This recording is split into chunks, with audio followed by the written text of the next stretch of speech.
Yeah, great way to start this, huh? We won't even tell you what we started with, huh? So, Andrew, imagine you are 8. It's the year 1996, and your school just put the newest book from your favorite author.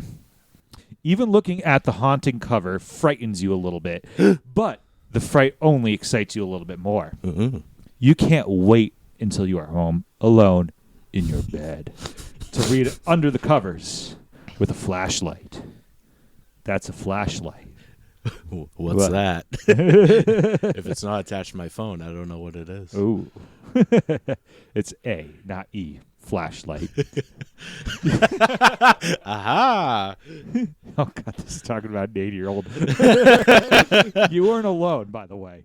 In fact, you are one of millions of children who did this. Now, who is that person who wrote such captivating books? How did he become one of the most successful horror writers of all time? And why is his name ridiculous too? Today we're gonna that and more after the commercials. Cold open ending. We're gonna talk about this dude today. Hello and welcome back to the library. And before we get lost amongst the sacks, I want to introduce my guest this weekend. Yes, it's Wednesday, but it's the weekend. The conqueror of Plymouth Rock, the great ward of Patrick Stewart, the proctor of Posey, and the Kindle King himself. One of these days, you'll be able to say those words together. I can't believe I can't freaking say Kindle King. It's such a hard Kindle King. Kindle King. Yep, kindling. Kindling. It's Mr. Andrew Kenney. Hello. Esquire. Is it actually Esquire? Or the artist formerly known as Esquire. Yes. The Esquire formerly known as Andrew Kenney. Yep. How are you doing, Andrew? I'm excellent, Phil. Yourself? I'm doing great. This has already been the silliest intro, and this is only going to get sillier. It's really appropriate for this guy because, like, welcome back to the library, and like, you know, we when you first. Last time we talked about like anybody, we joked that we were going to cover a children's author, right? Yes. During the Stig Larsson, not your Stig Larsson, my Stig Larsson, and I thought that to be silly. Until I thought of this person that we're going to cover today. And frankly, I really honestly got very excited when I texted you, and you could tell through my texts about like, dude, we're going to talk about R.L. Stine. Absolutely. I don't know if that went through, but yes. Yeah. I think it's a great one to kind of bridge the gap because it's a children's book author, but with the subjects and the spooks and the scares and stuff, it's a cool one to do, especially as we're getting into spooky season coming up. Yeah, it's a preliminary spooky season episode. I actually have a very special episode I'm thinking about doing for spooky season, but that's for later. All right. Yeah. I'll be waiting. So on the 8th of October in the year of 1943, Robert Lawrence Stine was born in Columbus, Ohio. Now, Andrew, the kids these days use the word mid or Ohio to describe something impressively average. And they use Rhode Island for something impressively small. I mean, except, I don't know, Rhode Island's actually very long for when it comes down to that. Continuing? Yeah. And I think that upon a certain point, Robert had a pretty average go of life, honestly, at least in his earlier life. I mean, honestly, I keep saying that like in early life, but like this dude seems just like a run-of-the-mill normal dude. Yeah. Everything I've seen about him, I would like to just meet Mr. Stine. He lived in a pretty average area of the country, namely Ohio, average in the sense typical to the United States specifically. And then, obviously, he became exceptional, right? Do you know anything about R.L. Stine before we go? I'm like happy to just like divulge into tomfoolery about this episode. I really don't know too much. Obviously, I know what he looks like. He's essentially the literary Tim Burton in terms of his look. Kind of has that little bit of a kind of a creepy look, kind of fits the subject matter, but that's about it. That is an image that they portrayed upon him. I've seen PG placid images of him, and it's just like, dude, that guy just looks like, the person that lives around the corner. That's your friend's dad. Yeah. That's the best way of putting it. His father was Louis Stine, who was a shipping clerk, and his mother, Anne Feinstein, or Feinstein Stine. So Feinstein or Feinstein, Stine, separately. Who I don't know have much info about. The best guess, and it's almost certain, that she was a stay-at-home mom, as this was the late 40s and the early 1950s, the pinnacle of when it was possible in America that it might be reached that you had a stay-at-home mom at all times, which is also what his website states as well. His family is Jewish, though I don't think religion really plays a huge part in his life outside of his identity, as I couldn't really find any mention of it in any of the interviews I read or heard online. The family lived in a suburban enclave within Columbus, so it was an enclave within Columbus called Bexley. Bexley is completely surrounded by Columbus. You know what an enclave is in that way, right? Yeah.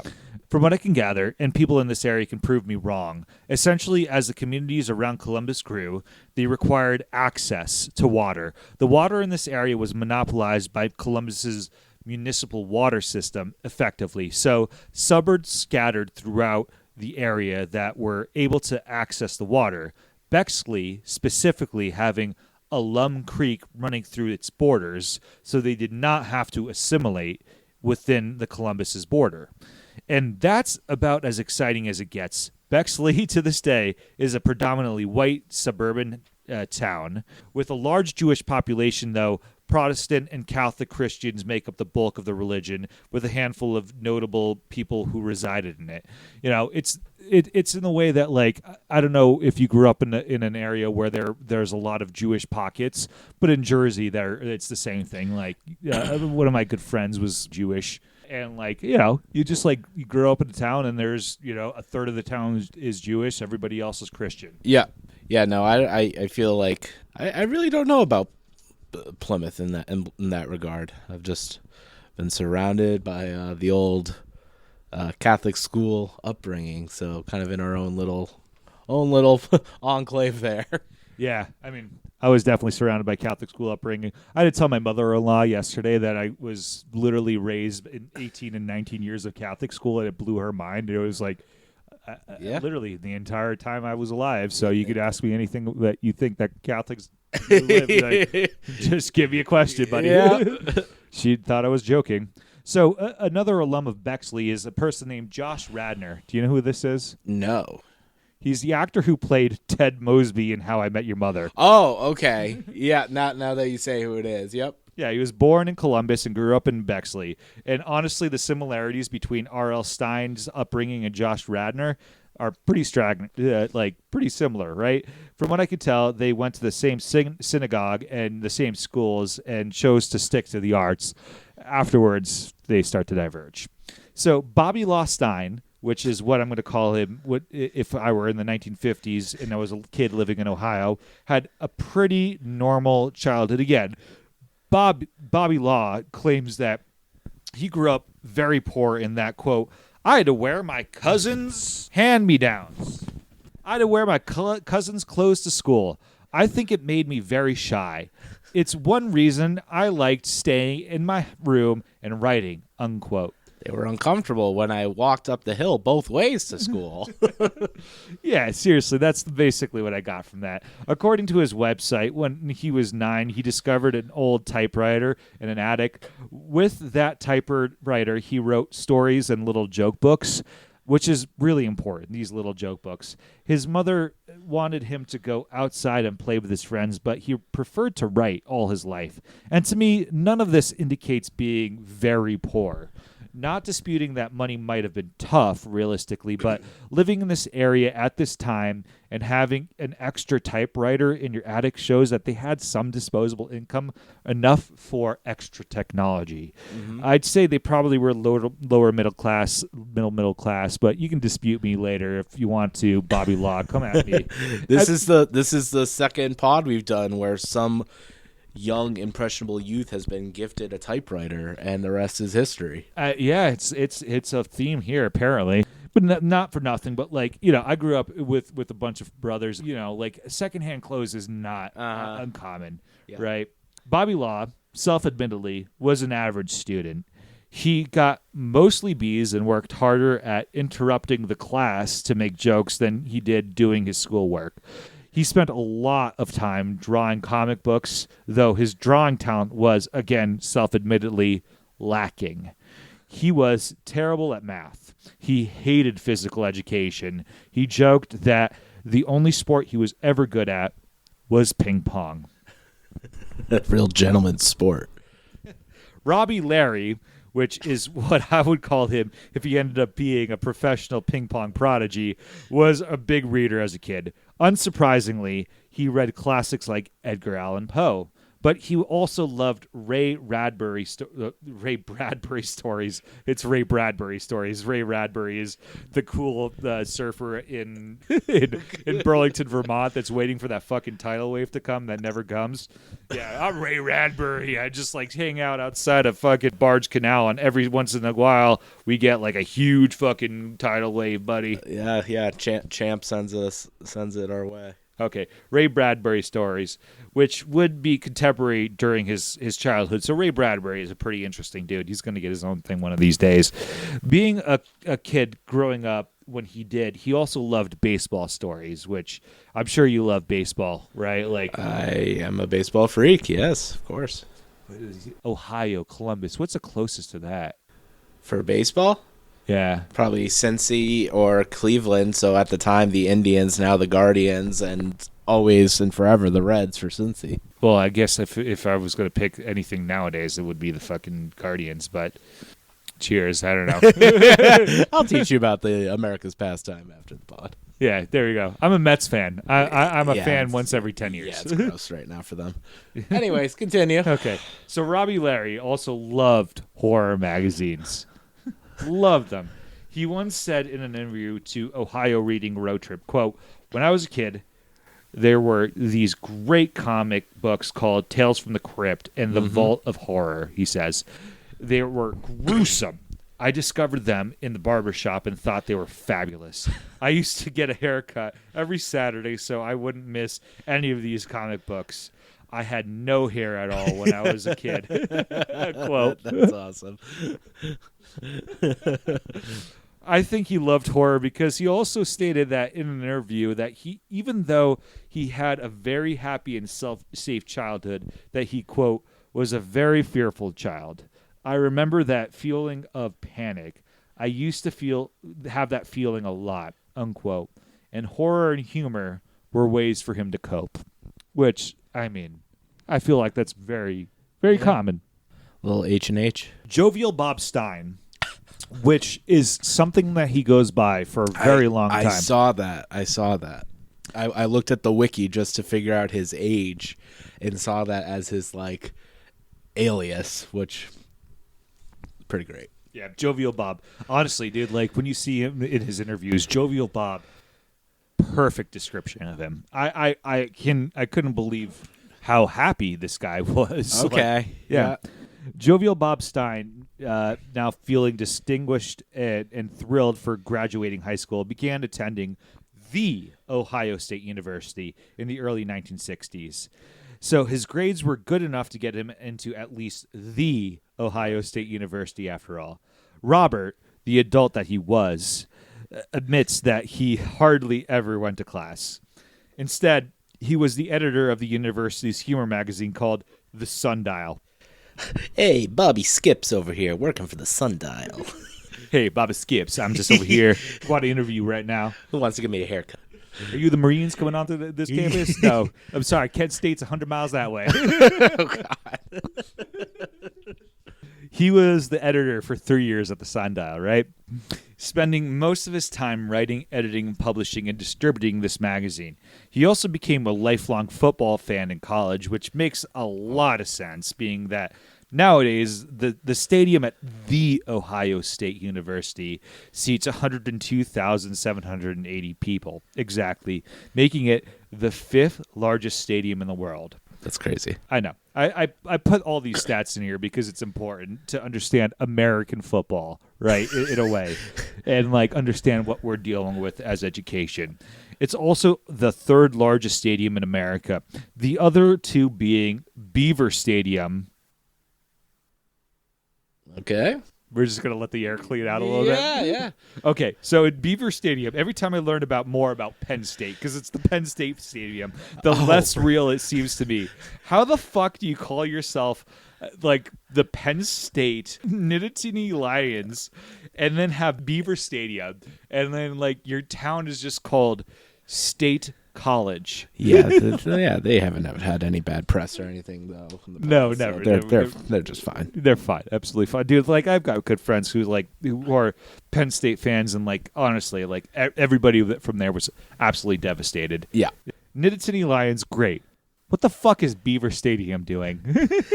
Like, it's built like a big dam. it's still. I mean, that big dam is somehow bigger than 102,000 people. That's crazy.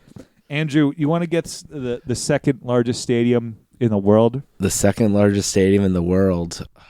I mean, everything's bigger in Texas, so it has to be. I'm guessing it's in Texas or in California. Ooh, this might just be the second one in America, but like it's Michigan State. Oh, okay. And I presume only renovating it was just a big dick measuring competition, right? Yeah, I am so well versed in professional sports and just failed tremendously in college. Dude, I don't get college football. Like I barely get football, but like for those who are listening, even somebody of my tenure or like caliber of understanding college football, the Ohio State Buckeyes and University of Michigan Wolverines have one of the most historic rivalries, not the most historic, but one of them. And the stadia that fits hundreds of thousands of people pretty much fill out every single day. Oh yeah, it's crazy. It's a culture. It's crazy. Yeah. Ann Arbor, Michigan versus Columbus, Ohio is what we're talking about. Sleepy towns fighting. But we digress. Editing the Sundial wasn't just a hobby or a passion for the esteemed Jovial Bob, which was actually his nickname around campus at the time and what he referred to himself for a long time. The Sundial was actually at its absolute peak in popularity when he was the editor, partially due to timing, as this was pretty much the peak for many magazines, but also because he worked so goddamn hard. And he also revamped it to contain things like sarcasm, satire, and sex jokes. Yo. He also made fun of those in power, both in real life and in administration, other student newspapers, the Greek system, and the school heritage in general. And for whatever reason, the Women's Self-Government Association, he made fun of that. Look, we're not trying to, like, fucking demean this, but, like, we're just going to point this out. This was a satirical magazine, and, like, all bets are off here, right? Mm-hmm. Like, South Park does this all the time. Yeah. yeah, they're not. Yeah, okay. Continue. Yeah, I'm Canadian. Oh, God, Canadians, please come to Vermont. Holy shit. At least come to the parts of Vermont that voted for you. He even threw his hat in a ring for student body president. That's how popular it was, stating, quote, students had come to expect nothing of student government, and he was the best positioned to deliver it, unquote. He was ineligible because, of course, he was about to graduate and it was his second part of his senior year. It was just a joke. He was a 6-year senior, so. He even started to sell merch, dude. This guy fucking knew what he was doing. He had pens. He printed and sold sweatshirts with the phrase, quote, "The Big Farm, Ohio State," unquote. Hell yeah, dude. It's so awesome. Jovi B over here. Jovi B over here. This tactic worked so well that 8,000 new subscribers were garnered by May 1965, which was right before he graduated. Furthermore, the magazine was part of a munificent program, which means that the editor received 22% of the profits. All that sweet subscriptions and merchandising moolah coming in meant he had a little piggy bank that he was able to pay his way to New York City. Ooh, big spender. Yeah. I mean, that's pretty dope.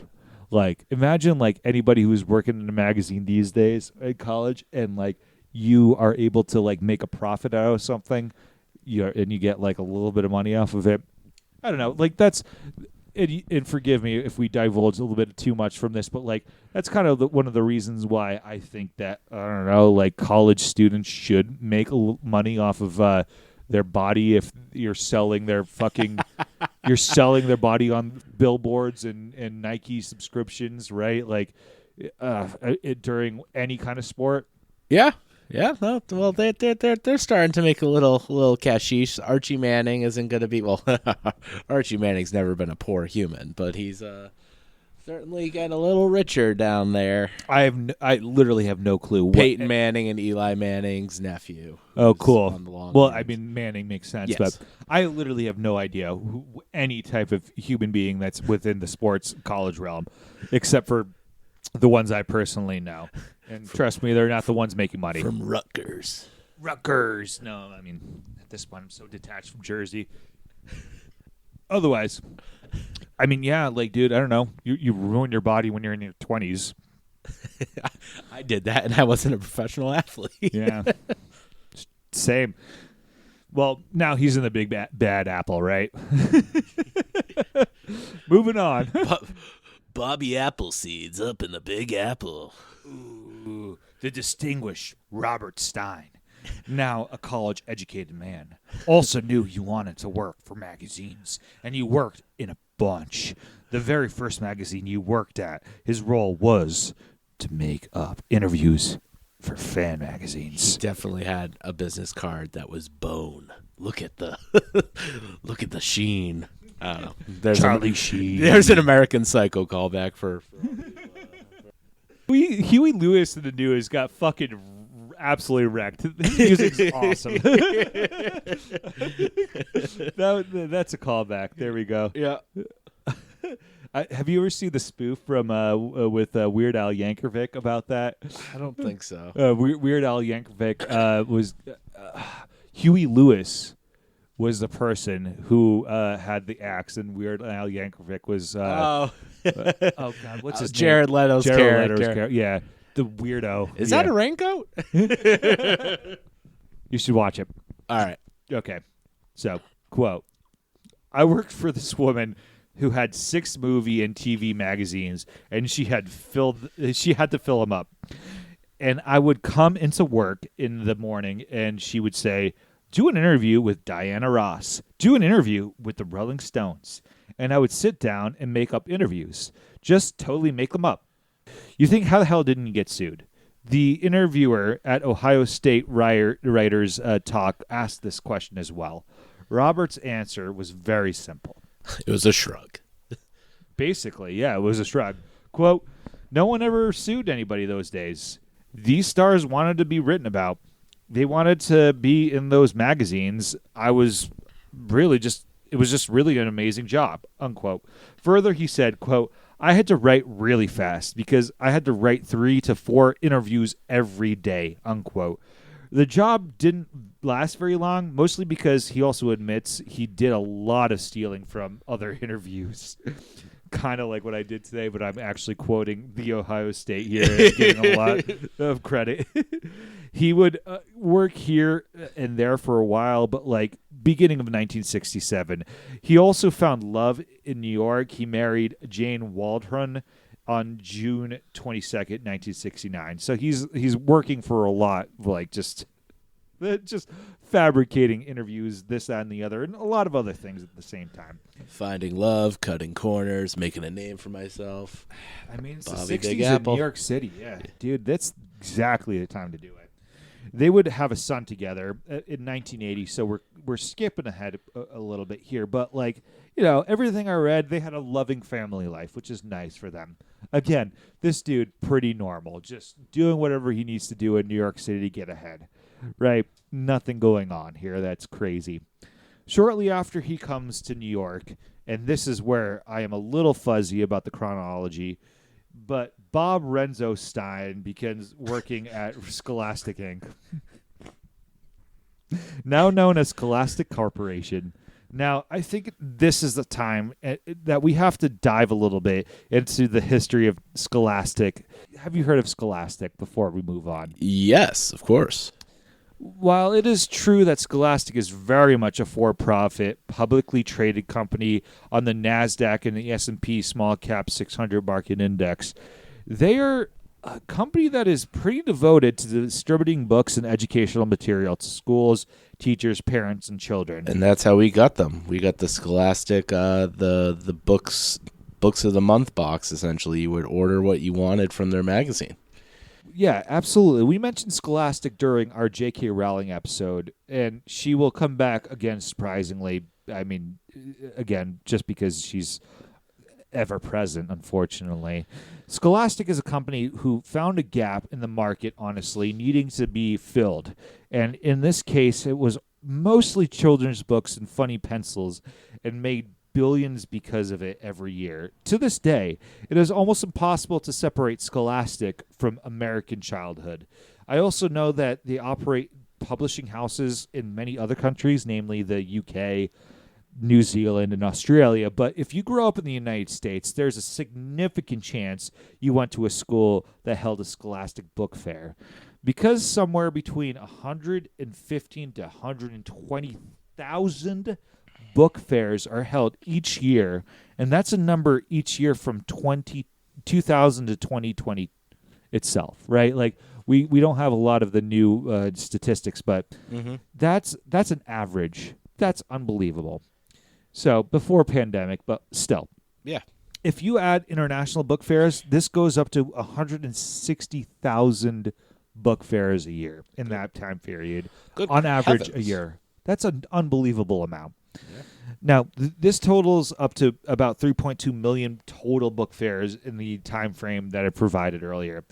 In 2024, Scholastic's revenue from book fairs accounted for more than half of the company's revenue in the children's book publishing and distribution department, with $1.6 million in revenue. That's directly taken from kids. Well, books. That books. Look, Scholastic also gives back to schools who participate, namely in future credits and proceeds in cash, $200 million in 2024 alone. Again, it is a for-profit company, and it's a model that way, and there are fair criticisms over things like spurring unnecessary purchases and effectively self-censoring by heeding to certain book bans that we'll get to later. The fact that they basically have a monopoly at selling books and supplies directly to American schools doesn't really help either, because they have direct access to the education of youth. But like from what I have researched so far, like they haven't really gone into like the propaganda or religious craziness that has gone so far. So like, I don't know. I guess so far so good. Like they've honestly done a great job when it comes down to like minimizing what is bad with our culture, which we'll get later. And keeping kids reading. I mean, Scholastic is sold some great stuff. Yeah, exactly. They keep kids reading. Clifford the Big Red Dog, The Magic School Bus, Captain Underpants. These are all things that I know I read. I'm sure you read on. I'm sure they got some Curious George up in there. They got some Harold in the Purple Crayon. I mean, unbelievable stuff. We will, of course, talk about Stine's biggest contribution, and his connection to Scholastic, I believe, plays an enormous role in his success, but more on that shortly, right? B. Renzo stated that he never intended to work in education or write children's books. He began by writing history articles, geography articles, and then he opened his own social studies magazine for kids who can't read too good and who want to learn how to do stuff and other things good too. Travel the world with Derek Zoolander. Thank you for getting that joke. Yes. Then he began writing joke books for kids with titles such like The Sick Sick of Being Sick book, 101 creepy jokes, and most creatively, how to be funny. Bobby says about how to be funny, quote, parents hated it, unquote. You're a natural, kid. You're a natural. This was a decent enough success that Scholastic offered to fund his own National Humor magazine, which he claims was his life's ambition. Just like, I mean, he always wanted to just be a funny dude. Yeah. Like he is a funny dude. Like, he's just a funny guy. He's just a class clown with a typewriter and a dream, man. The magazine that he was called out by Scholastic and he was able to write was called Bananas. B. Renzo compares the magazine to Magazine. Banana Peel Bobby up in here. Dude, I'm gonna talk about what I thought. What Bananas when I heard it. Banana Peel Bobby's pretty good. So Banana Peel Bobby compares the magazine to Mad Magazine, and a lot of this stuff right now is coming from an interview he did with the Ohio State University. The Ohio State University, remember, in a series that is called The Ohio State Writers Talk, or his website, by the way. I just want to point that out. The magazine was sold through Scholastic book clubs exclusively, sold right in the schools, so it was pretty silly stuff, primarily for children, sold to them directly. He was still writing under the name Jovial Bob Stine, not Banana Peel Stine. Well, and he wrote for... hindsight's 20/20. I know, right? Exactly. He really slipped up with that one. He wrote for the zany humor magazine for 10 years until Scholastic finally fired him. Oh. I know. Hey, dude, it's not his last stint with Scholastic, I'll tell you that. Okay. The magazine went from 1975 to 1984. And... dude, like, this is where I had to look up a couple of things about bananas. First off, when I thought bananas, I think, this shit is bananas. B-A-N-A. Nope. Kindle King. I can say that. I can't. Dude, there's a reason why I stopped talking. Dude, it's reflexive. Millennials just have no fucking choice. Yeah. And the second one is, when I was a little kid, I the only time I've ever learned before I should have learned about Woody Allen was the movie Bananas. I saw this movie. It was called Bananas. Yeah, I'm picturing the poster right now. Have you seen the movie Bananas? I don't think I have. I can just picture the poster. We might have to watch this movie later. It's absolutely bananas. Oh. It's so stupid. The if you're from Massachusetts, you may know that the very lovely, esteemed place called the Golden Banana was a Massachusetts strip club of sorts, and it's famous and kind of near the realm of Kelly's roast beef. Anyways, there's a strip club named Bananas near Kelly's roast beef. Yes. Yep. This is a children's podcast. I didn't name the restaurant. Fair enough. Yeah. Look, all right. We're not even. I had jokes here about fucking Woody Allen, but we're getting back. So for about a few years, he would write general children's books, saying that he was in the point of his career where he literally could not say no to anything that he wrote. Right. He couldn't say no, and because he wanted to put a roof over his head. I mean, he wasn't doing poorly. Yeah. But, he was doing the point where, like, you need to, like, make sure that you're okay. Yeah. He was writing, and, like, dude, he wasn't writing bad books either. He was writing Indiana Jones books, G.I. Joe books, and Mighty Mouse coloring books. Like, he knew how to write for certain kids, right? Like, which is great. It was this time where he was a freelance children's author, which is a combo of words I never thought I'd have to ever write, when his life would change. Now quoting him again, quote, "This editor, I was having lunch with her, and she said, 'I bet you can write a good scary teen novel. Go home and write a book called Blind Date.' It wasn't even my idea. and she gave me the title. It's kind of embarrassing, unquote. He's like, but damn it, that's a good title. All right. I don't even know what he really sounds like. My voice is sore, so I'm getting a little husky. You can get as husky as you want. I would love for you to be him, in real life. Dude, he is so much more jovial. He's just a joker all the time. He's like, that's well, hilarious. this, that, and the other. I just want to say this and that, and everything about this is really fun. He's like Ned Flanders all of a sudden. Yeah, that's great. Yeah, kind of. He's just a jovial Bob. Hey, Joey B. But he could also be like this. Yes, slappy.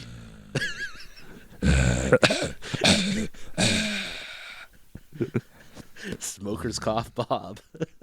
It's been a while since I smoked. That's good. He never really wrote anything like this before, as he said. So he went to the bookstore, where he purchased a bunch of books that were about this topic, right? Like children's literature, right? And he posed the question to himself, how can I make this different? Quote, I decided I would make them younger and cleaner and not as nasty. This is my parentheses right here, which in a different context is a very problematic to say. But here we are. Phrasing. God, God damn it. God damn it. On parentheses, that one. And I wrote this book called Blind Date. And it was an immediate #1 bestseller, which I never Are you had. the sand tiger from Aladdin? That's what you sound like. Which I had, all my years of writing, never done anything before. Blind Date. Look, hey, I can get that, love. The Blind Date book was where he stopped writing under Jovial Bob for the first time and began writing under R.L. Stine, from what I can find. Yep. It's hard to sell a scary book when your nickname literally means very happy. It's either incredibly ironic or it's just missing the mark. So no, R.L. is was a good choice. A year later, the publisher asked him for another teen horror novel, and he began writing a book after that. And he wrote the book called, quote, Twisted. Or just Twisted. It again hit #1. Quoting Stine here, quote, I struck a chord. I found something kids really liked, unquote.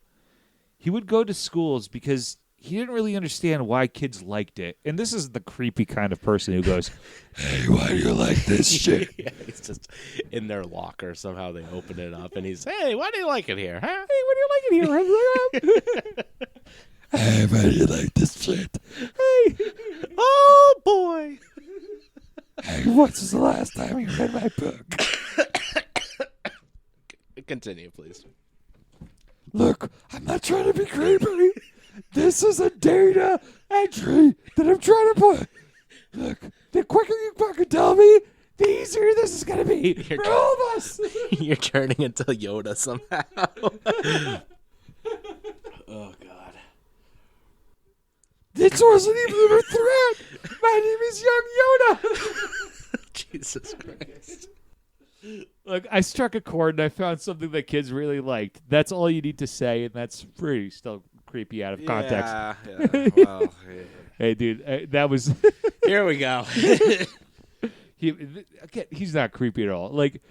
Jovial Bob Stine is not fucking creepy. He was a nice dude. He is a nice dude. He's not dead at all. No. So, he's in his 80s. He's in his 80s. He would go to schools again and just ask them. And the most commonest of basicest of all answerists was that kids like to be scared. Yep. Right? I don't think just kids. Most people do it at a certain point. There we have a simple answer. It's why true crime is one of the best-selling genres of all time, if not the most best-selling, right?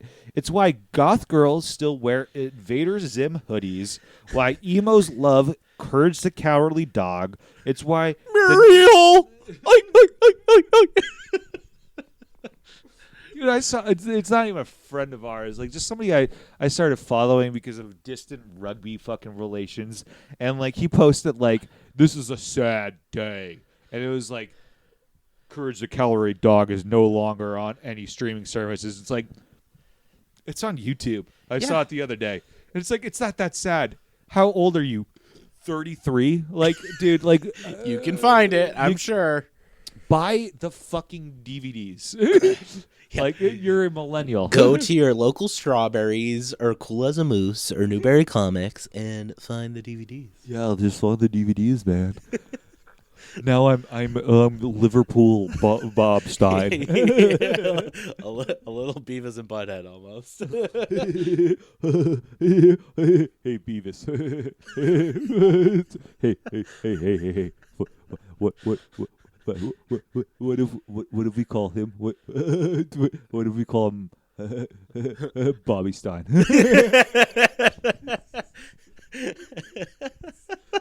I can't do the voice, so keep going on. Dude, one of my favorite Beavis and Butthead. We're gonna go from this joke. I might have told you this last time, but like Beavis and Butthead tries to go to the polls for the first time, and they have no idea what the polls mean, right? So they're going to the polls, and they think they're going to get to the pole dancers, and this is the best storyline ever. They go to the pole dancers. And they go in real, like they wait in line, and they're just like, oh, dude, these must be really, really good poles, huh? Really good dancers. They go in. They're in obviously like the voting booth. They're like sitting there like, this must be where we choose who comes out. Okay, that's pretty good. And they fucking accidentally vote. It's one of the funniest fucking things I've ever seen in my life. I don't know. King of the Hill is now out. Yes, God bless that man. Absolutely. R.I.P. The guy that played Dale's voice. R.I.P. the guy who played John Redcorn. Did you hear about him? Oh yeah, that's fucking crazy too. Yeah, he was in Tulsa King. He was in a lot of good stuff. Yeah, that's fucking crazy. Just don't. Why? People are okay, dude. Yeah. Don't. Why? Nothing good happens from a neighborly dispute, let alone. Well, it was a hate crime. Yeah, right. That was the next point. But well, all right. So we're going back to Courage the Cowardly Dog. So back to Muriel's house. Yeah, and fucking the beloved Christmas movie that was The Nightmare Before Christmas. Yep. Yeah, like people love this shit. Jovial Bob just happened to like stumble upon something he like never thought would be his true calling, right? It's because like when, and I'll take like a little story here. Like this just happened, so. Kids, it's true. Kids like being spooked, like being scared because it's something new. It kind of gets you, I don't know if you want to say your endorphins or whatever going, but like my son, I was teaching him about the Loch Ness Monster, as one does, and he was like a little nervous about it, but he's like, "Show me a photo of it," and so I was showing him all these like. Photos, but now they're like all AI, so the thing looks friggin' real. So he's like, but like, so you could tell that he was kind of getting a little spooked by the idea, and I had to like call an audible and be like, oh, it's it's friendly, and there's one in Vermont called Champ and all that. But it was like a perfect example of this, where it was like, he was like, I kind of want to see what this creepy, spooky thing is, out of curiosity. I'm also curious about what AI is going to do to children in the future too. But like, because we're both parents now, right? Yeah. Like, well, we'll figure it out. I guess we're going to have to, But like, yeah, we're going to talk about kids being like being spooked in a second. Jovial Bob describes it pretty succinct when he says, quote, "We all like scary books at every age if we know we're safe at the same time. I always call my books safe scares. And the kids going out and having these creepy adventures, fighting these werewolves, turning invisible, having these horrible things happen, and they're in the room and they know they're safe in their room reading. And I think that's a big part of the appeal. I always liken it to like a roller coaster ride when you go on the roller coaster for thrills, but you get on it, you know what to expect. It's going to be very fast and very exciting. It's going to be a lot of curves, a lot of twists and turns, a lot of screams, and it's going to let you off nice and safe at the end. And it's the sort of books my books are like, unquote. Like, and fair enough. Yeah, it's an exciting thing, and I'll speak once again from personal experience. I read a good amount of his books, but not a ton. Or I certainly haven't read like all of them. But yeah, like I remember if I started one, yeah, there's a lot. That'd be freaking crazy. But like I remember once I started reading them, I kind of couldn't put it down. It kind of got its hooks in you. Yeah, we're gonna take a brief break because I need to just like stretch my leg. And we're back, baby. We just needed a little break. So, this success got him thinking, right? This little Bobby Law here, Mr. R.L. Stine. What'd you call him earlier today? Banana Bob. I don't know. Oh, Banana Bob. I love Banana that. Peel. Yeah. I love that one. Banana Bob. What if we made a series out of this, right? We just made two of, number one bestsellers of all of horror genre. Mm-hmm. In 1989, that's what happens. For he drops one of the hottest bindings in all of young adult history. What's going on, literature? Ooh, yeah. God, that's going to be awful to fucking edit later. So, it's The New Girl. Not New Girl, but Zoe Deschanel. Yeah, okay. Yeah. The New Girl. This was the first book in a series that would be known as Fear Street. Fear Street would become the number one best-selling young adult series in the world, only to get surpassed by Harry Potter a decade and a half later. More than 80 million books have been sold. Around 114 total books or installments have been written. He would write this series consistently for 10 years, take a break for a few years here and then bring it back in 2005, take another break, and then start again, with spin-offs in 2014 through the present. This series is for the teenage crowd mostly, right? So the content is more mature and has some gruesome violence with blood and gore, and many are simply just basic murder mysteries, right? Like the kind of stuff that you see on any kind of like true crime show that you see of this day, while others have paranormal activity and that kind of like. Almost all of this takes place, Fear Street, within the most cursed town that he invented called Shadyside. Creative, right? In Ohio. Probably this either takes place in southern New England or the North Mid-Atlantic region, somewhere between there. We know northern New England is Daddy King's universe. Yeah, can't touch that one. You can't make a book in Maine. That's my zone. Get off my turf, Roberto.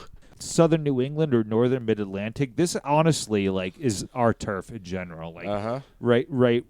Pretty active in the middle. So Fear Street was adopted into a TV series and later into a film series. I mean, it got so big that there's also a pretty popular subreddit. The culture is pretty expansive on this book. And the guy who wrote the next series, Andrew, when I first thought of the script, I wanted to just talk about the one series that was wildly successful.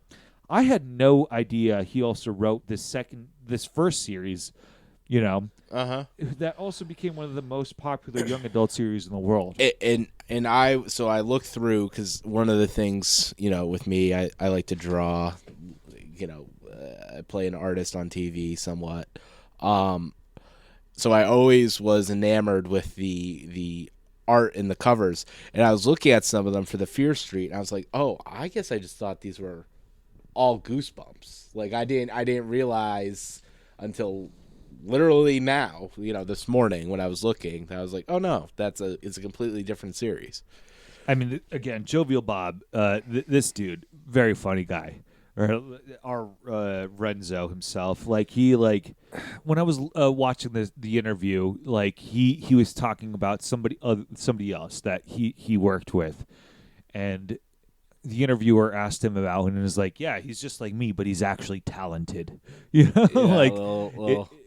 the joke, it's self-deprecating, but he was talking about, he can actually write and create art in the sense that he can make comic books, and that's what he always wanted to do, and he could never do it because he wasn't an artist in that way. And self-deprecating humor aside, it's pretty endearing. It's humbling. It's endearing, definitely. Yeah. The more I watched his interviews, the more I went, I can't fucking do anything but like this dude. I'd love to meet him. So now I think it's vitally important to point out that Fear Street is a series designated for teenagers, children between the ages specifically of 13 to 17 for the most part. These books do have violence, but we literally have a classification that is PG-13 for this specific reason. One of Roberto Lorenzo Stine Enzo's, that was a stretch. I'll admit that one. True skills as a writer is learning what to write age-appropriate material is, right? He finally learned what age-appropriate material is, and he learned how to do it. Mm-hmm. Steinzo's also put happy endings in almost all of his books. He explained that kids wanted happy endings. He also explained, quote, just for fun for me, I had the bad girl win at the end, and the girl was taken away as the murderer. The good girl was, and the bad girl wins. And I started getting letters from these kids. They turned on me. It was incredible. It's written in crayon and cut out magazine words. Well, these were teenagers. Oh, okay. So it was texted to him. Sorry. Dear R.L. Stine, you moron. How could you do that? Dear R.L. Stine, you idiot. Are you going to write a sequel to finish the story? And actually, I wrote a sequel to finish the story for them. It haunted me everywhere I went. Unquote. I mean, I just think that's indicative of somebody who, gets his audience, obviously, right? Yeah. Yeah. But his success truly had not yet to peak. R.L. Stine decided to take on a new venture. In the July of 1992, Welcome to the Dead House was published. This was the inaugural book of the Goosebumps series. The same month of that year, Stay Out of the Basement also came out. One thing you can say about R.L. Stine was he was a prolific writer. He would write about one Goosebumps book and one Fear Street book each month, on average, a little under, for 10 years. And that's not including other writings. Right before Goosebumps, he was also writing 3 science fiction humorous books, and these were titled Jerks in Training, Bozos on Patrol, and Losers in Space. It's that's great. That's like Magic Treehouse titles. Yes. God, the Magic Treehouse, yeah. Oh, that's another one. Anyways. I mean, he knew exactly what kids wanted to read. Even after these 10 years, he continued to write Goosebumps and other work, too. And more on that a little bit later. Had his finger on the pulse. Yeah, the pulse. Let's just say on the neck. We're talking about kids here. Okay, let's chat Goosebumps a little bit here. Similar to the Fear Street, Goosebumps is a horror and thriller series that also adds many other elements of supernaturalism, surrealism, and horror. The protagonists in these children books are preteens, primarily middle class, and can be either male or female. Doesn't matter. So you can see why millions of American children in the 1990s took to these books. This is what Bob had to say about Goosebumps. Quote, my rule with Goosebumps, because these were 7 to 12-year-olds, was my rule with these books is nothing real ever gets in them. They have to know it's a fantasy. They have to know that what happens in these books could never happen in real life, unquote. And to me, that sounds like a person and a parent who objectively wants to ensure that children are protected and doesn't want his art or craft to harm any kid. Yeah, that's respectable. And I read that, and tried to think back, and I'm like, oh yeah, I guess like they were all so out there and wacky. It wasn't like some guy with an axe. It was like a skeleton duck with an axe. Like it was just so disconnected from, I guess, the real world, but it was still entertaining. Yeah, exactly that. We'll talk a little bit more, but like that's exactly what we're talking about here. Just insanely stupid shit. Goosebumps was an unbelievable success, and for a person who already had an unbelievable success beforehand, 2 in 1 lifetime is like truly remarkable. Just based on numbers alone, Goosebumps has sold over 350 million copies of the U.S. of motherfucking A, and an additional 50 million outside worldwide of the U.S. of motherfucking A as of 2022. This makes Goosebumps the best-selling book of all time while it was being published at first, and then it was only surpassed again by Harry Potter.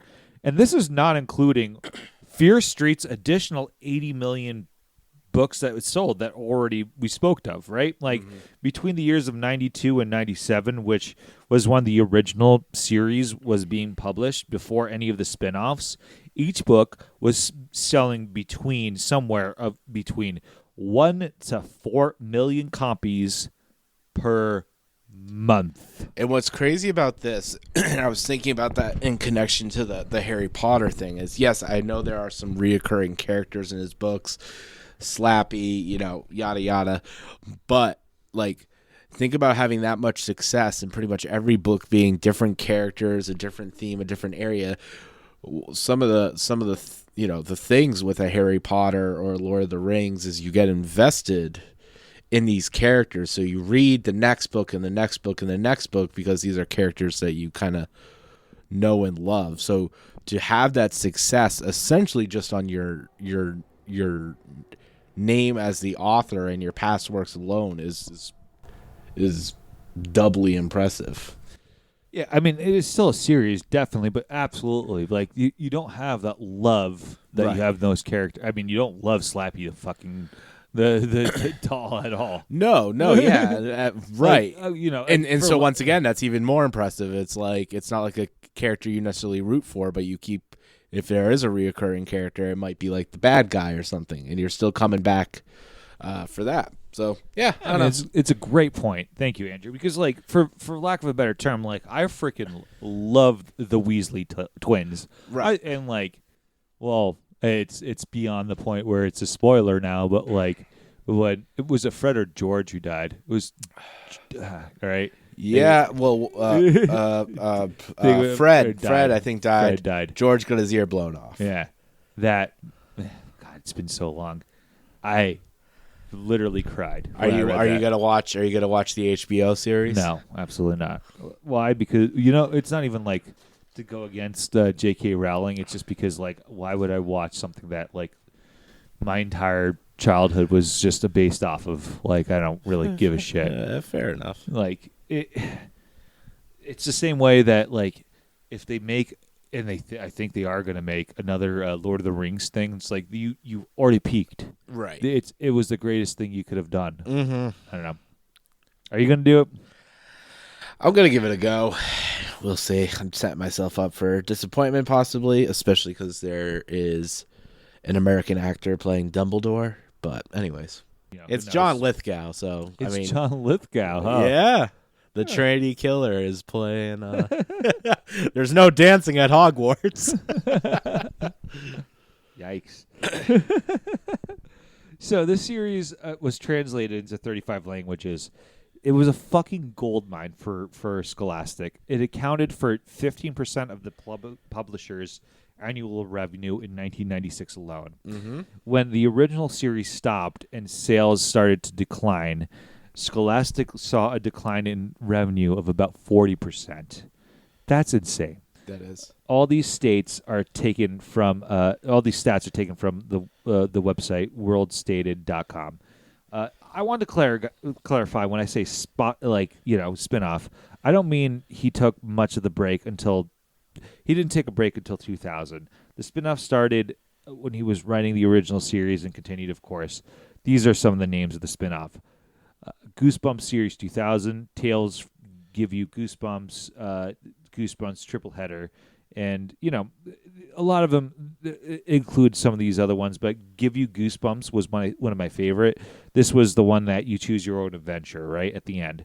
There was, of course, Goosebumps Slappy World, which Slappy World sounds pretty funny because, arguably the most recognizable antagonist, Slappy the Dummy, which was the ventriloquist dummy, right? Like, the guy who recited the phrase, Karumari Adona Lamu Malu Karona. And somehow you can say that better than Kindle King. Yeah, Kindle King.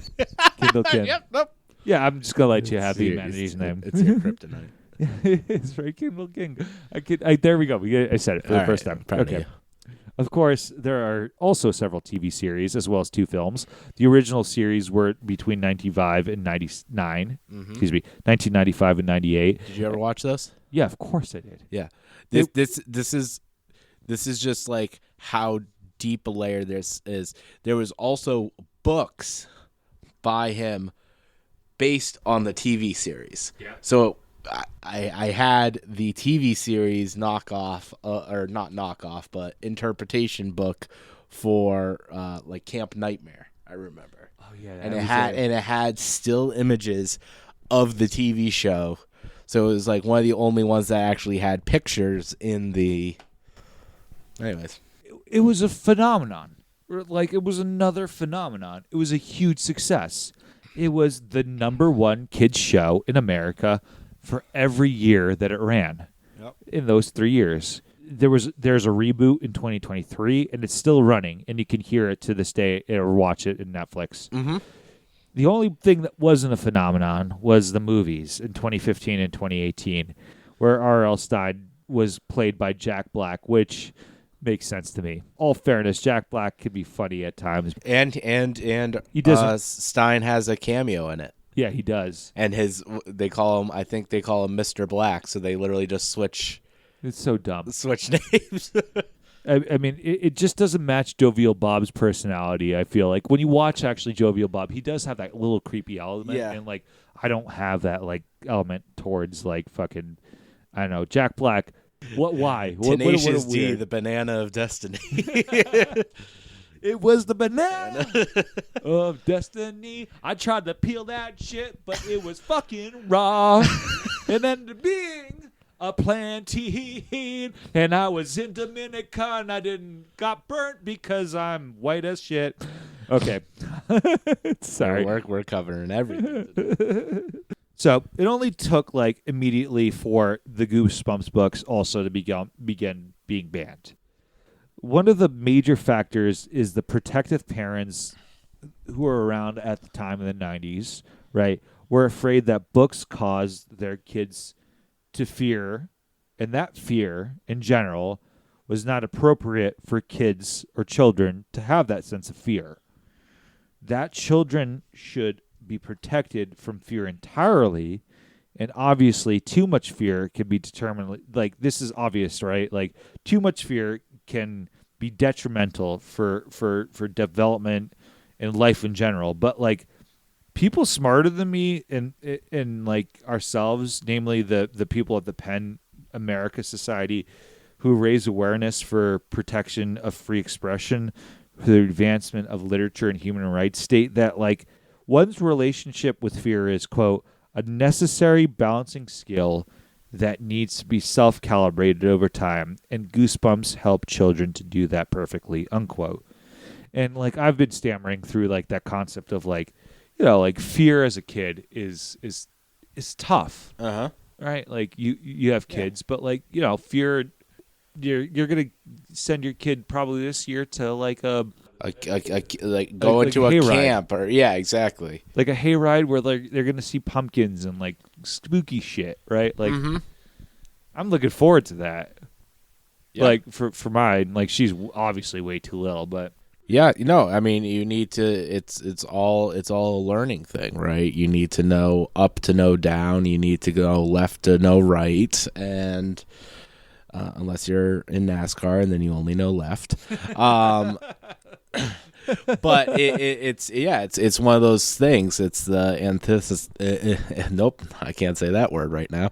It's just exactly what you said. It's a learning moment, and doing it in a fun way is huge. I mean, kids learned about science through Bill Nye. They learned about painting through Bob Ross. So you can almost see this as learning about fear and spookiness through R.L. Stine, right? Exactly. He didn't want it to be that way either, right? Like the other reason why I think Goosebumps was banned, and this is going to get a little bit off the rails a little bit, so let me know if you want this on here. But like, this is more speculation, but I'll make my case in that like parents and schools believe that there were satanic and occult themes throughout the books that negatively influenced children. Yeah.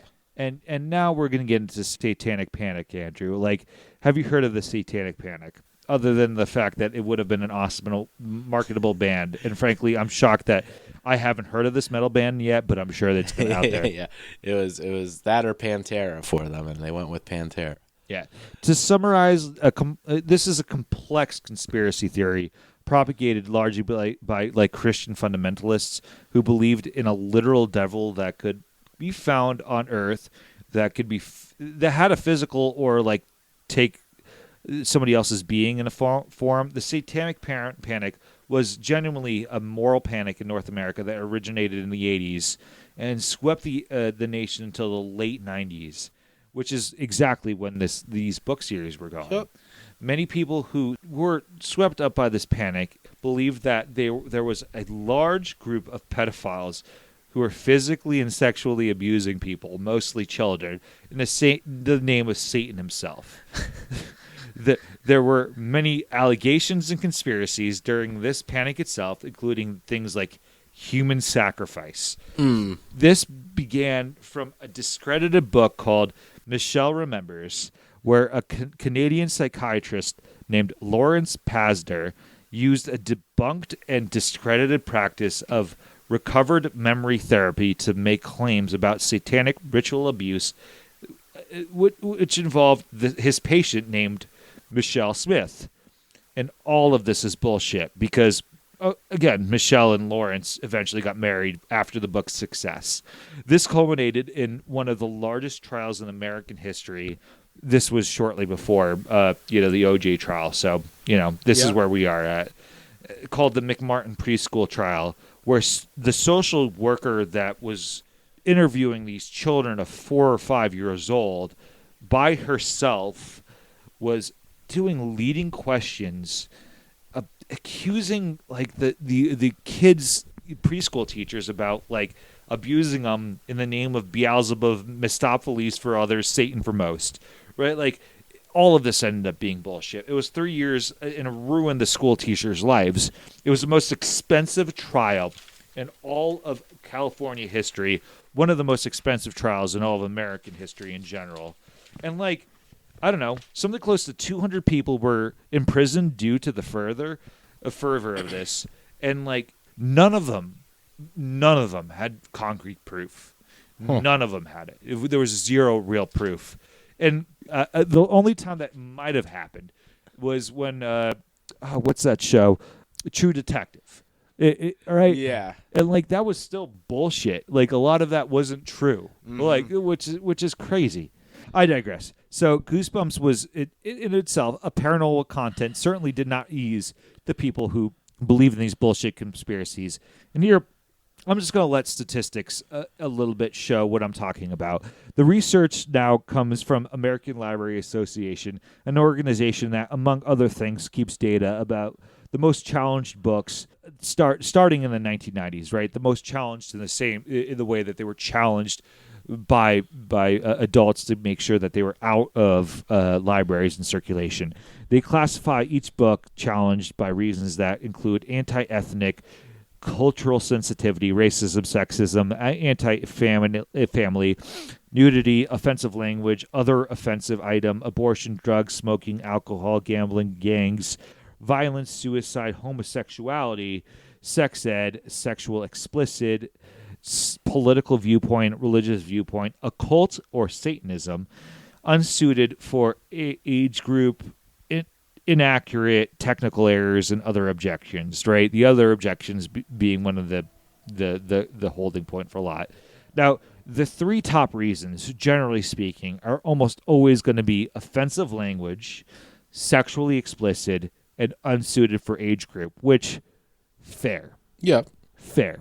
Like, as a parent, fair. Yes. Like I've said this a couple of times. One of the most banned books of all time is called The Bluest Eye by Toni Morrison.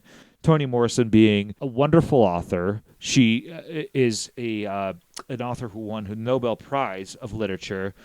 But like The Bluest Eye is a book about incestual pedophilia and rape. And like I get it. Like you don't want that book in the fucking hands of, preteens. I read that my senior year in high school, and like I didn't enjoy it, but like did I learn a lot from it? And did I learn a lot from Toni Morrison? Sure. Like I was 17, 18. Do I think that should be an appropriate time? At that point, you know what? I'm an adult, right? Like, yeah. Yeah, no, I mean, you need to know things need to line up with the age, That was what was the it wasn't the first one in the series, but that was where the Golden Compass series got a lot of flack. Besides the whole religious aspect, was, if I remember correctly, there's legit a sex scene in it, and I think they're like 14 or 15 in it. And I remember it had this huge like outcry because they were essentially saying, oh, this is, telling young or mid-aged teens that it's okay to do the damn thing. I'm not opposed to like saying like sexual things in books should be banned either. Like, like you're 14, you probably don't need to be reading about, even though it's appropriate in some ways. Well, right back to Mad Magazine. I mean, think of Mad Magazine. That's probably, you read that or look at the pictures at younger than 14 probably on average. And when you're 14, you definitely need to start learning about sex, right? Like that's the issue is how do you teach people how to with sex? And we're talking about sex education here in America, and like that's just absolutely one of the worst ways we teach people. I don't know. I understand why you want to have banned things. Like I genuinely do. Trust me. You don't fucking want Mein Kampf in like fucking schools, right? Like right, and it's hard to censor a book. Unlike TV, you can watch an R-rated movie on TNT and it'll blur out or it'll switch out swear words. There's not someone sitting there with whiteout standing over your shoulder going, oh, hold on. It's just a conversation to be had. And one of the best things about the end of the script is that this conversation was had in the 90s. And I'm like hoping that we can have these conversations more and more. In the time frame between 1990 and 99, at the peak of the moral panic and when these books were published, we find the fourth most reason why a book was challenged was because of occult or Satanism, with 770 challenges. This is more than violence or homosexuality as objections in that time. Obviously, the other two being language, sexually explicit in language, and other things that are age inappropriate, right? Those very, very general topics. Again, makes sense. This drops out significantly in the time frame of 2000-2009, when only 274 challenges occurred. This is a 2/3 drop in challenges, while other categories are relatively even. R.L. Stine, at this point, also eases back from writing Goosebumps, taking a break from writing Goosebumps specifically between the years of 2000 and 2008, and then it bumps back up a little bit more in the 2010s. Now, this could be a coincidence. Correlation doesn't necessarily mean causation, but he continues to write other scary books at that time, and much more so in that, like the 2010s. And other books come out in the 2010s. And the 2000s were also like when the Harry Potter books started getting published. What I'm trying to say, like Andrew, is that like trends of banned books and how they are directly correlate with moral panics in society are changing. According to censorship numbers, according to the ALA, American Libraries Association, challenges the books for containing specifically LGBTQA plus and homosexuality, as well as political viewpoint, has skyrocketed since 2019. Furthermore, there has been significant increase in religious and political institutions and groups initiating these challenges. In 2022, 17% of challenges came from these books. In the 2000s, it was less than 2%. The top 5 most challenged books in 2023 alone all had LGBTQA as a reason for the content to be banned. Lastly, more and more challenges are occurring in public libraries, not just private schools or public schools, which, again, it's a school. I get it. Mm-hmm. But a public library should be public for everybody. I think this is worrisome. Banning literature to anybody, and anybody who wants to get literature, especially if it doesn't make you feel good or doesn't agree with what you think your religion and your myopic and self-centered viewpoint, even if you imagine other people have differences of opinions and you don't believe in the same, if you ban that, then that's problematic. That's the point of literature. Mm-hmm. You can believe in whatever God you want to believe in, but that's about as anti-First Amendment as you can think of. We don't have to have extremist books in the library. Right. But we can have books that are pure literature that teach you certain things about human nature. Right. Right? Again, I'm also not a purist in saying books should all be in schools and bans, that's ridiculous. There are plenty of books and examples that shouldn't be in there. Right. R.L. Stine is a clear example of book bans that are ridiculous. Other than my opinion, I will now share my experience about my own Catholic school. And Goosebumps was my favorite book series at that point. My school, with its limited space, held a ton of these books. My favorites were the Choose Your Own Adventure ones. And I remember I would be disappointed when I was reading a series and somebody else would rent it out. Granted, this person was almost always my classmate. Somebody I shared with musical taste and that just somebody I grew up with. His name was Alex Caput, and shout out to him if you are listening to me. I haven't talked to you in a bit, but cheers to you, dude. This happened after the Monsignor of my school retired and the new priest came. This guy wasn't a cool dude. Apparently he got shuffled around after some rumors came around. Those kind of rumors, Andrew. Oh, yeah. And then he banned the books before that fucking happened, and I was heartbroken. And when I asked the librarian quietly, she just said they threw them out. All of them went in the garbage. I would have taken them. They threw them out. My mom was a librarian, so I was able to get them elsewhere later. But it actually killed my interest in the books, right? Because I didn't want to read them anymore. Yep. I didn't rent anything else for the rest of the year. Yeah. No, yeah, it kind of takes the wind out of your sails a little bit. I'm stopping being myopic in my own say, but this is how much I think Bob Stine was a champ, because I think he either undersells how controversial these books were, either to a certain group of people that we have in society, specifically the religious group that didn't really like him, and I think vitally important to get to the reaction after the interviewer of the Ohio State University, Doug Dangler. That's a great name. Doug, you did a great job interviewing. I thought so. I really thought you did a great job. He asked about being banned once or twice. This is the response. Quote, "I've been banned a lot. I'm quite proud of that. Goosebumps is one of the most banned books of the 90s. We're in the top 10 best banned books, in the 2010s. I'm in very good company. Huckleberry Finn and The Catcher in the Rye. Actually, I have to say, considering these are scary books, and the subject matter, there was much less controversy over the Goosebumps books than I'd imagine. Partly because it's so hard to get kids to read these days. And I think teachers and reading teachers and librarians and parents were so thrilled to see that kids were excited about reading, that they were fond and they found them. These kids wanted to read more and more of these books. And to this day, I have so many parents come up and say, thank you for getting my kid to read. Thank you. I found my kid reading at 2 a.m. under their blankets in a flashlight, unquote.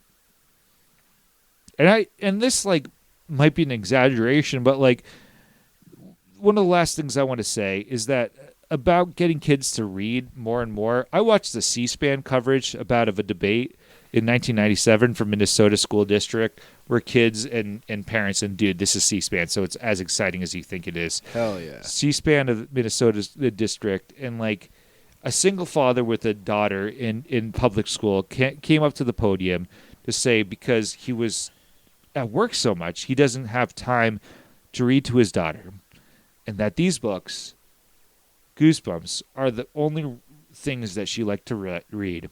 He doesn't want his daughter to end up like him, struggling because he doesn't have a good job due to his lack of education. Of course, there's more to education than reading, but restricting access to harmless books, in my opinion, that kids really clearly enjoyed, causes more harm than good and can lead to toxic mentality, like the parent who came on after him shortly, who their kids no longer attended public school, who went up to speak and called the books garbage. She also stated that she never read any of these books, which is a theme about the politicians specifically trying to ban these books. I saw a representative trying to ban a book, Perks of Being a Wildflower, a wallflower. The Perks of Being a Wallflower. I get plenty of sun. I'm out in a nice field. Deers come up to me. There's a lot of perks. Yeah. Have you ever read or heard of anything about this book, Perks of Being a Wallflower? I'll do you one better there, my friend. Last time I talked about how I did The Road as a prose piece. The next year, I did The Perks of Being a Wallflower. Holy shit. As my prose piece. So this isn't just like a fucking rant, dude. I read that book. I thought nothing of it until the absolute end, and I went, holy fucking shit. What a great book. Mm-hmm. And the movie's good too. And then, but 90s, yeah. No, even earlier. But now it has crazy man Ezra Miller in it, so no one really watched it because he's a little out there. We should do The Perks of Being a Wallflower. I don't know. I don't think that needs to happen.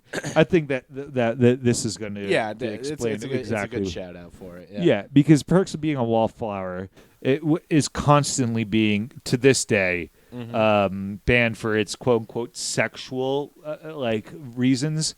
And if you've read The Perks of Being a Wallflower, you ruin the ending for that reason by it being quote unquote sexual. Yeah. It just was a phenomenal book from the beginning to the end. What a way to fucking ruin it, right? Mm-hmm. And what I'm trying to say is this guy never read it.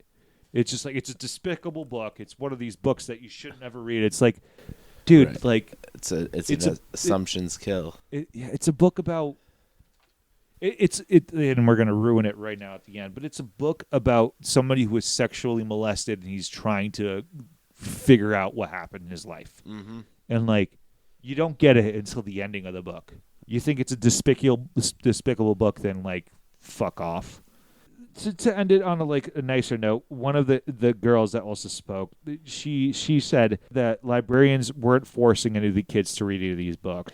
If they don't want to read them, the kids aren't reading them, and they won't, because this is America. They have rights of freedom of speech. Fortunately, in this case, This specific Minnesota district did not ban the books, which, was great because it was a great instance of public discourse. To end this podcast, after that stupid diatribe of banned books, Jovial Bob still writes. He includes graphic novels and adult horrors today, not like and everything else that we talked about. He's continuing to write. In total, he has wrote over 350 books.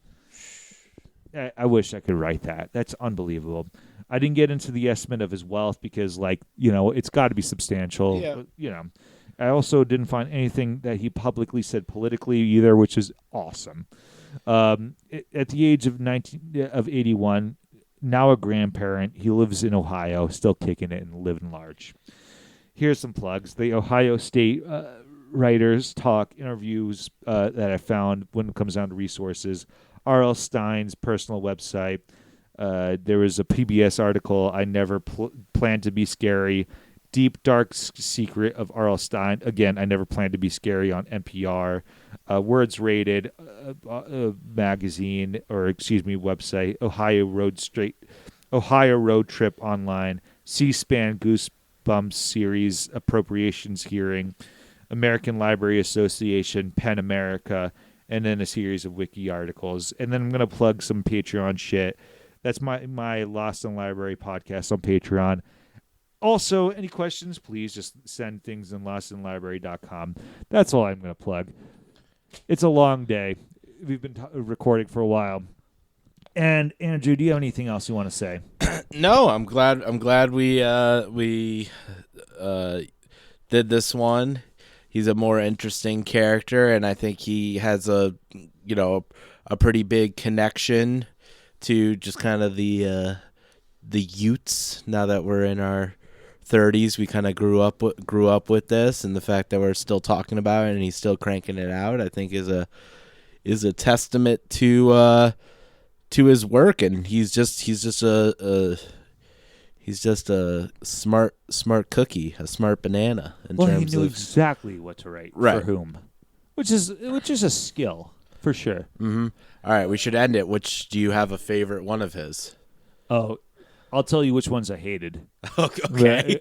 Look, I forgot to add this. There was that point where, if you were a kid, which ones you didn't want to read. Uh-huh. I hated the Slappy. Me too. I hated it. I was terrified looking at the cover.